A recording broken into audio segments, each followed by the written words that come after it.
안녕하십니까, 무명의 그리스도인입니다.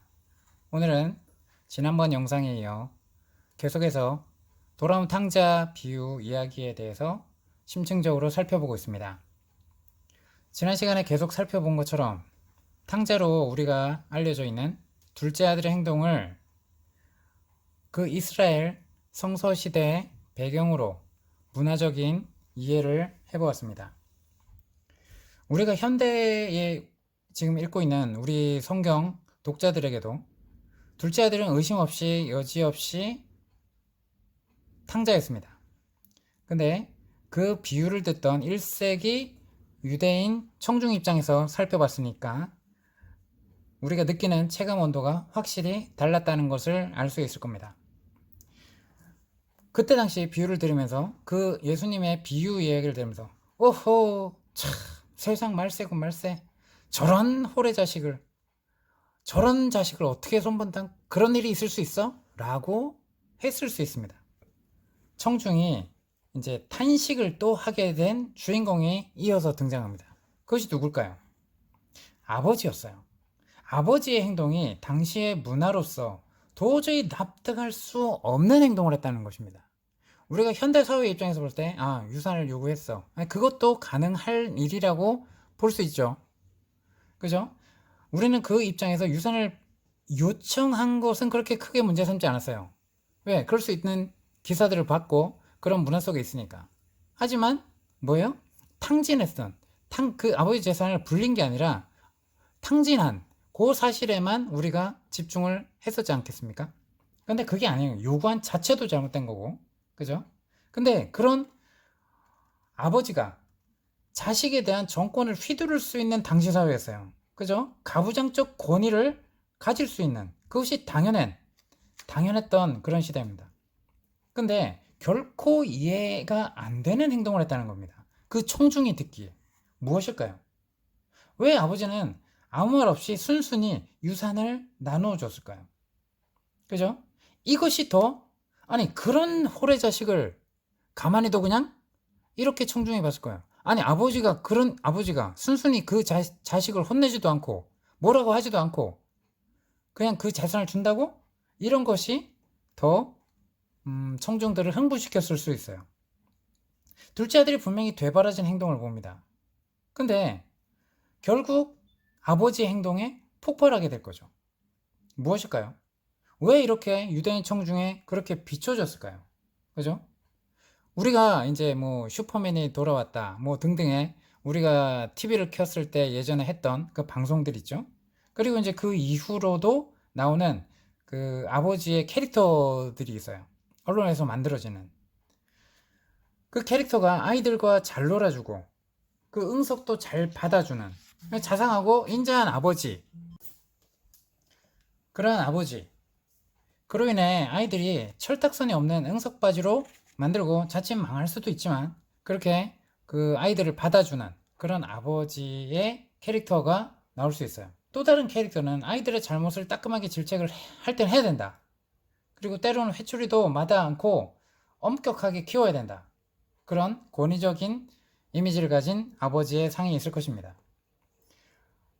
우리가 예전에 자랐던 아버지도 이제 그런 아버지 상이 좀 더 컸죠. 우리 대한민국의 그 4050 시대 그리고 그 이전 세대들의 그런 아버지들은 더 했죠. 먹고 살기 바쁘느라고 자녀들에게 그렇게 할 기회조차 없었던 그런 시대가 있었습니다. 자, 그런데 만약에 이 두 유형의 아버지 중에 누가 더 좋은 아버지냐라고 묻는다고 하면 여기서는 첫 번째 이미지로 이렇게 부각이 될 수도 있지만 각자의 주관에 따라서 이제 이게 좋다, 저게 좋다라고 할 수도 있겠죠. 1세기 유대인 청중에게는 이 둘째 아들의 행동이 그 응석바지 수준으로 쉽게 넘길 만한 성질이었냐? 결코 아니었죠.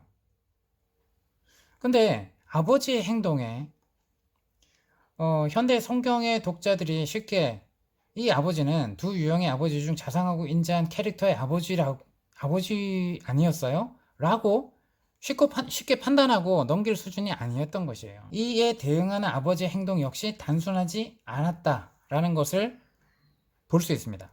이 당시에는 개인적인 이런 비밀이라는 게 거의 없는 공동체, 옛날 우리 뭐 전원일기에 보면 옛날 그 전원일기를 그 지금 방송을 보신 분들은 이해가 될 거예요. 그죠? 저도 어렸을 때 이제 그 전원일기를 재밌게 봤는데 이제 그 전원일기에 보면 어떻게 돼요? 이 마을 옆집에서 뭐 방귀 낀 것, 뭐 이웃집 서방의 뭐 잠자리 문제, 뭐 이런 시시콜콜한 이야기까지 다 어디에 뭐 숟가락이 몇 개 있고 젓가락이 있고 어느 주방이 어떻고 다 아는 그러한 그 사소한 문제까지 소문에 꼬리에 물을고 온 동네에 삽시간에 퍼져나가고 뭐 감나라 배나라 하면서 남의 진밀에 미주알 고주알 참견하고 훈수 두는 이러한 사회의 모습이 그 당시 이스라엘 사회였다고 보면 될 것입니다. 그거보다 훨씬 심했다고 보면 돼요. 이런 사회였어요. 근데 멀쩡히 살아있는 아버지한테 유산을 요구하고 집을 떠나겠다고 통고한 사실에 문제가 요 집안만의 비밀로 덮어둘 수 있는 것이냐? 아니었죠. 이거는 대단히 잘못된 행동이었기 때문에 이 소문은 그랬대. 어머, 누구네 집이 둘째 아들이 이렇게 했대. 삽시간에 이 소문이 퍼져나가서 입방아를 찧었을 것입니다. 근데 이 가족에게만 해당된 문제가 아니라 그 행동이 이 가문에 돌이킬 수 없는 수치와 불명예를 안겨줄 판이었습니다. 그죠? 그 비유 이야기지만 실제 만약 그렇다고 하면 전대미문의 사건이고 가장 쇼킹한 스캔들로서 마을 전체를 쑥대밭으로 만들기 충분했습니다. 이거는 한 집안의 문제가 아니라 뭘로 비춰진다? 더 확장해서 우리 마을에 저런 이렇게 마을 전체 수치와 망신이라고 생각할 것입니다. 자, 한마디로 누군가가 앞장서서 공동체 전체의 명예를 지키기 위해서 두 팔을 걷어붙이고 나서서 유산을 달라고 요구하는 둘째 아들의 이 되바라진 요구가 마을의 어른들이 함께 치리해야 할 공동체의 문제로 확대될 수 있었던 사회였다는 것입니다. 그 사람이 속한 사회의 그 여론이 개인의 행동을 결정하게 되는 이러한 상황이었다는 것입니다. 자, 그래서 우리가 자식 이기는 부모 없다라는 말을 하잖아요. 이거는 현대사회에서나 통하는 경구예요. 당시에는 부모의 뜻을 거스르고 자식이 독단적으로 결정할 수 있는 것이 그다지 많지 않았다는 거예요. 심지어 자식은 결혼도 아버지의 뜻에 따라야 되는 시대였다는 것입니다. 그래서 그 당시는 거꾸로 얘기하면 부모 이기는 자식 없다. 이게 맞는 표현일 겁니다. 그죠? 그 당시에 사회상이 분명히 나와 있다라는 것을 아시면 될 것 같고 1세기 이스라엘 사회는 세 가지로 특징 지을 수 있습니다. 뭐예요? 아버지의 가부장적 권위. 가부장적 권위가 때로는 국가의 법을 초월한다. 그 정도로 부모의 권위가 컸습니다. 그리고 두 번째, 명예를 최고의 가치로 여긴다. 자, 세 번째, 개인보다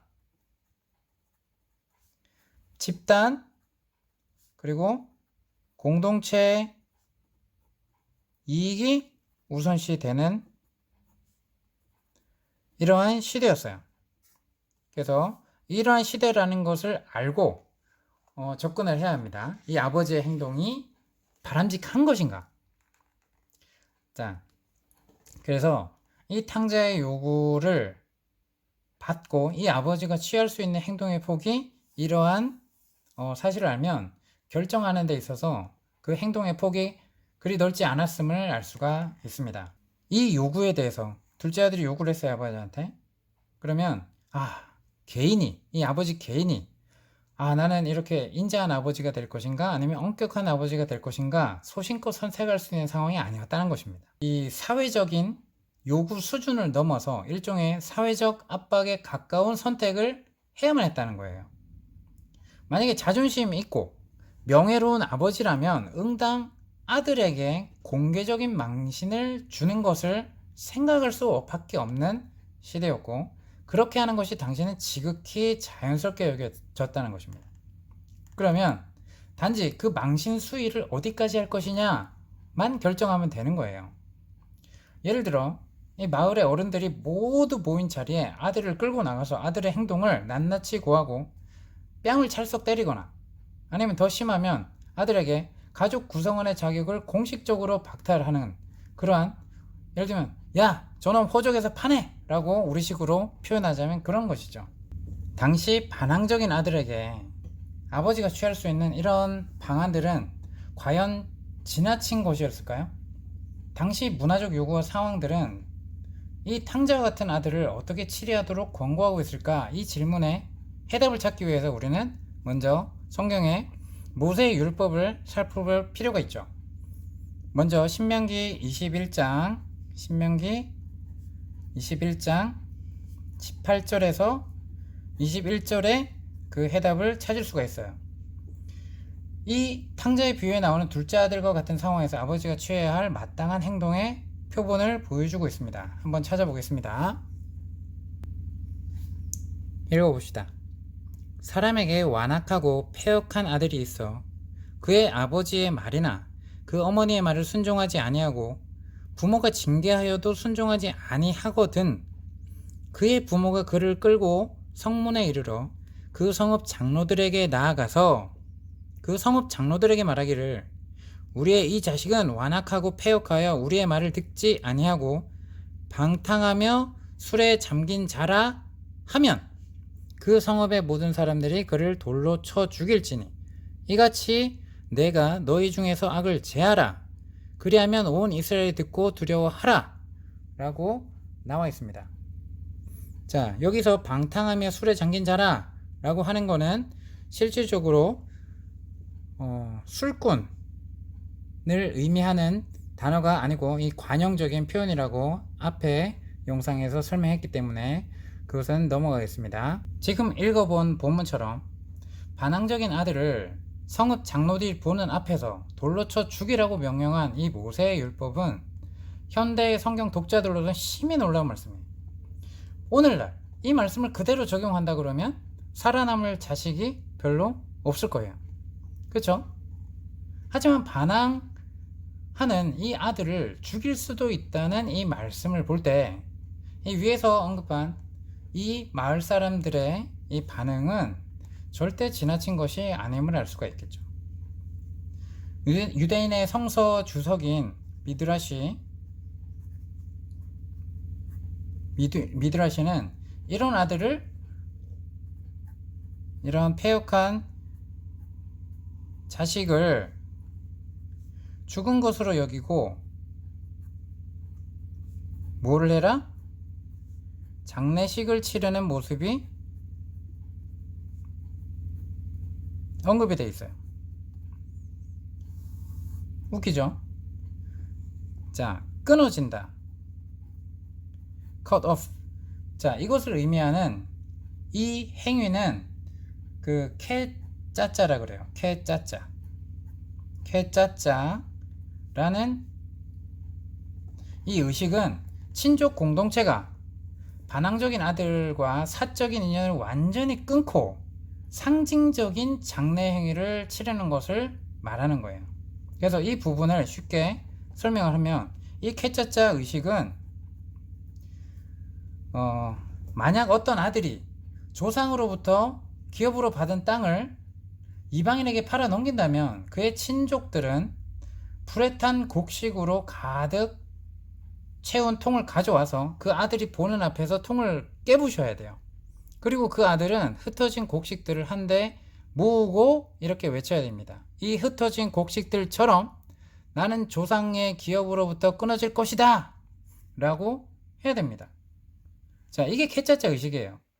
이게 미드라시에 언급되어 있습니다. 조상으로부터 기업으로 받은 땅을 이방인에게 팔아넘기고 아니면 부정한 여인과 결혼한 아들에게 그 친족들이 행하던 의식이었습니다.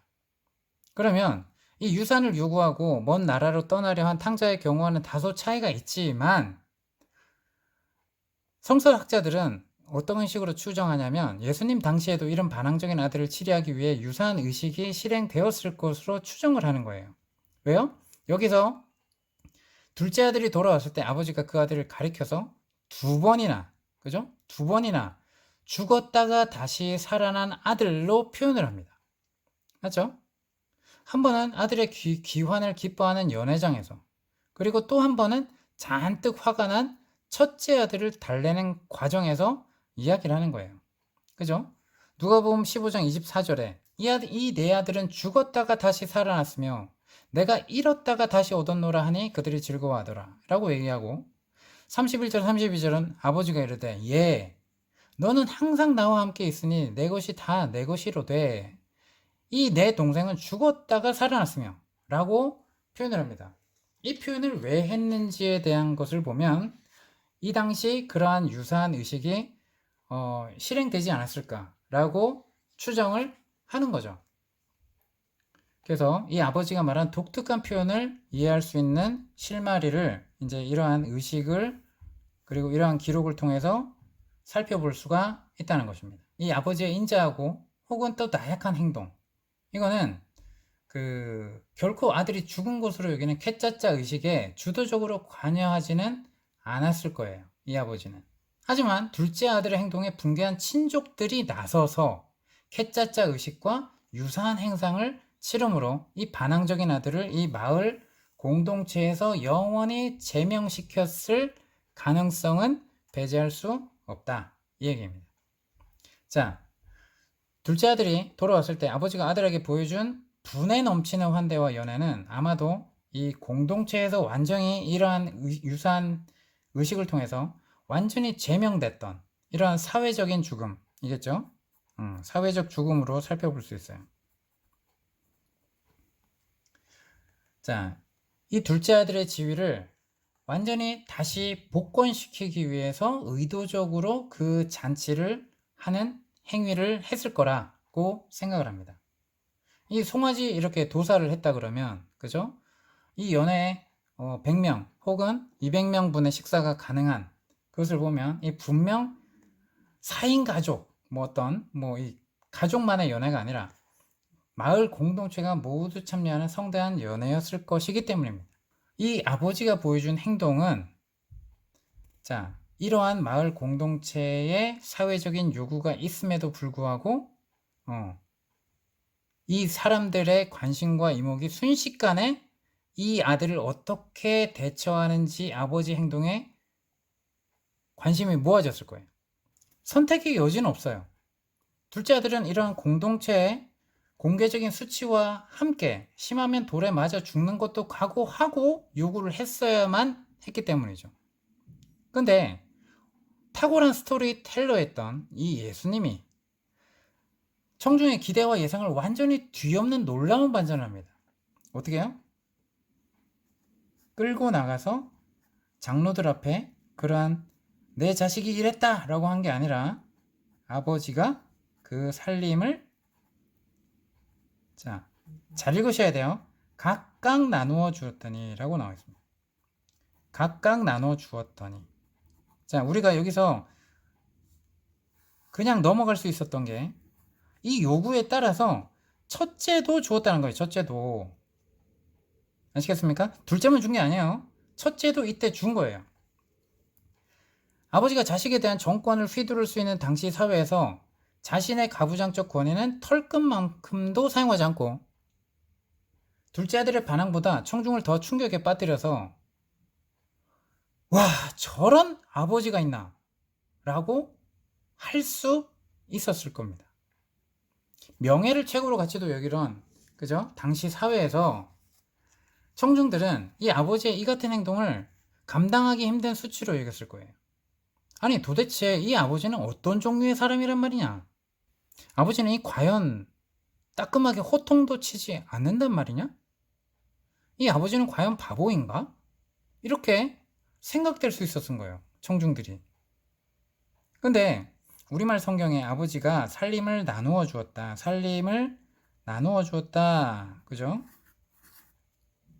이 살림을 나누어 주었다고 번역된 이 헬라어 단어는 비오스라고 해요. 비오스. 자, 이 단어의 의미가 중요합니다. 모든 생명, 곧 자신의 인생, 살림, 그리고 이때까지 그 가문에서 축적해온 가문이 축적한 모든 것을 다 가리키는 거예요.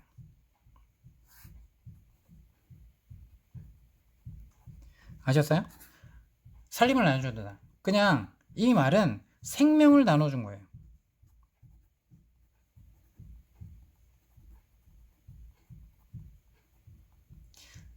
아버지가 자식들에게 나눠준 것은 우리 현대 입장에서 독자들이 생각하는 것처럼 통장에서 예금의 일부를 인출해 준 것과는 상당히 거리가 먼 표현이라는 거예요. 보세요. 유산은 아버지에게는 자신의 노후를 보장하는 유일한 수단이었기 때문에 곧 생명과도 같았다는 의미입니다. 자, 당시 문헌들은 생전에 유산을 나눠주지 말 것을 수없이 권면하고 있다는 것을 앞에서 영상들에서 설명드렸고 살펴보았죠. 그래서 유산이 아버지에게 어떤 의미인지 잘 보여주고 있어요. 둘째 아들은 유산을 미리 받았지만 여전히 아버지가 돌아가실 때까지는 극진히 부양할 책임도 있었죠. 하지만 아버지는 아무런 조건과 단서도 달지 않아요. 그죠? 그 요구한대로 자신의 생명과도 같은 살림을 기꺼이 각각 나누어 준다는 거죠. 자, 그러면 예수님은 왜 이 부분에서 왜 지극히 힘없고 나약한 그러한 아버지의 모습으로 비유를 풀어가신 것이었을까요? 당시 사회적 그리고 문화적 상황을 잘 파악하지 못하고 있었나요, 예수님이? 아니죠. 바로 탕자의 아버지는 이 반항적이고 패역한 이미지인 우리 이 땅의 인간들의 모습이라는 거예요. 이 둘째 아들은 이런 거예요. 근데 이들을 향한 아버지의 사랑, 이것을 그려내기 위하여 의도적으로 설정한 캐릭터인 거예요. 그러니까 이스라엘 문화 속의 아버지의 모습과는 다르다는 거죠. 하나님 아버지의 모습이 투영되어 있고 그것을 캐릭터로 잡았기 때문에 의도적으로 설정해서 설명했다는 것입니다. 무소불위의 권위를 가지고 있는 당시 아버지가, 그죠? 하나님도 절대 주권자로서 죄인의 인생을 완전히 파멸시킬 수 있고, 그죠? 그럴 수 있는 놀라운 권능과 특권을 가지고 있어요. 근데 이 모든 주권을 다 가졌으면서도 그 힘을 자식에게만큼 털끝만큼도 사용하지 못하는 아버지의 모습으로 그려진 것은 그 당시 통용되던 상식과 문화적인 요구대로 행동했다 그러면 이것은 아무런 캐릭터의 모습으로 비유가 되지 않을 것이죠. 그죠? 단지 그 시대를 살던 수많은 아버지들 중에 하나에 불과했을 거예요. 근데 하나님 아버지는 우리의 상식과 이성과 문화적 통념으로는 도무지 이해되지 않는 역설적인 사랑을 우리에게 보여주시기 때문에, 그죠? 이 하나님도 우리가 탕자처럼 이 둘째 아들처럼 아버지 품을 떠나서 먼 나라로 가서 인생을 허랑방탕하게 사는 것을 결코 원하지 않으시는 거예요. 그러나 그렇다고 해서 자신의 절대적인 권능을 사용해서 우리를 강제로 붙잡는 분도 아니시기 때문에, 왜? 완전한 자유의지를 허락하시고 창조하신 사랑의 존재이기 때문에. 자, 예수님이 이 비유 속에 등장시킨 아버지를 통해서 그리는 하나님의 모습은 죄를 지은 이 패역하고 반항적인 이 인간들이, 사람들이 회개하고 아버지께 돌아오기를 애타게 기다리시는 분이시기 때문에 결코 강제로 우리가 죄를 짓지 못하도록 원천봉쇄하고 로봇처럼 만든 하나님이 아니기 때문에 우리에게 모든 것을 맡기고 우리가 스스로 책임지는 아들이 되기를 원하시지, 온실족의 화초처럼 모든 것을 통제하고 제어하고 그에 따라서 조정할 수 있는 그러한 철부지 아들이 되기를 결코 원하지 않으십니다. 자, 그래서 어떤 사람은 술에 만취해서 이렇게 하늘을 향해서 막 삿대질 하면서 뭐 고래고래 고함을 칠 수는 있겠죠. 만약 하나님이 살아있다면은 하나님을 저주하는 나에게 지금 당장 벼락 내려봐. 응? 그리고 모세가 지팡이 들었을 때 홍해를 가른 것처럼, 응? 인천 앞바다 거기를 갈라봐. 그러면 내가 하나님 믿어줄게. 자, 이렇게 우리 주변에 정신 나간 죄인들이 적지는 않아요. 그죠? 그래서 자기가 하나님 되어서 살고 싶은 사람이 너무 많죠. 근데 하나님은 이런 죄인에게 당장 벼락을 내려서 파멸시키기보다 나 좀 믿어줘라고 애원하는 그런 하나님이기보다 인내로서 극진한 관용을 베푸시는 분입니다. 죄인들이 자기 멋대로 자기 의지대로 살아갈 수 있는 자유까지도 허락하셨다는 거죠. 우리가 하나님의 뜻을, 완전한 뜻을 따라 사는 것이 아니라 하나님의 허락한 뜻 안에서 살고 있다는 거죠. 하나님의 뜻에 반항하려는 이러한 죄인들의 의도가 아무리 명백하다 할지라도 그것이 하나님의 이름에 감당할 수 없는 수치와 불명예를 안겨준다 할지라도 하나님의 모습은 이 아버지의 모습처럼 죄인들이 회개하고 돌이킬 때까지 묵묵히 인내하시는 분이죠. 이 땅에서까지. 그죠? 이 땅의 삶을 사는 동안까지만 기회가 있는 거죠. 우리가 한 번 죽는 것은 사람에게 정하신 것이고 그 후에는 심판 때에 반드시 서게 됩니다. 그때는 심판을 하시겠죠. 자, 인간의 머리로는 도저히 이해할 수 없는 이 하나님의 사랑을 어떻게 무지몽매한 인생들에게 가르칠 수 있을까? 자, 예수님은 그 방편으로 비유라는 스토리텔링을 시도하셨고 이 비유의 인간의 언어로 하나님의 무한한 사랑을 그려내고 있는 것입니다. 자, 빌립보서 2장 6절에서 8절을 한번 살펴보겠습니다.